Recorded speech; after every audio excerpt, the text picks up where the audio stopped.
Gdje si ti, kolega? Evo me, brate, ubme ovaj engleski, ne bi skonto, a imam iz ovoga test ako ne prođem. Čekaj, jesi ti naučio engleski? Jo, peci ima iz englesku, znam ja sve. Tu, care, nek si došao. Šta treba? Slušaj ovo, trebam da mi kažeš šta znači riječ why. Što? Pa zato trebam, čeč, imam sutra pismeni, trebam to znati, moraš da kažem, resne moj se zebao, šta znači why? Pa što? Aj, što, pa zato trebam, čeč, ja ovako ne prođem, meni je jadan, mama će me satret, gdje reći šta znači why? Pa znači što? Ovo. Da. To što, pa sad ja kontam, vidim ja nešto meni, znaš.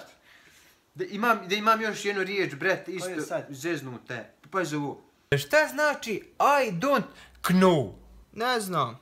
Pa kako ne znaš, čovječe, ti ako ne znaš, kako ću ja znat? Ja ovako iz engleskog nikad, i ti ako ne znaš ko imaš pecu, čovječe. Znači ne znam. Ovo, I don't know. Sad ja kontam, pa Gdje znaš ti što je toga? Hajde. Slušaj ovako. Gdje upotrebi riječ city? City.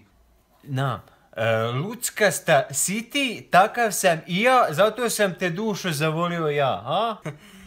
Moj stari, ti spao. Pjevat ćeš ti u augustu.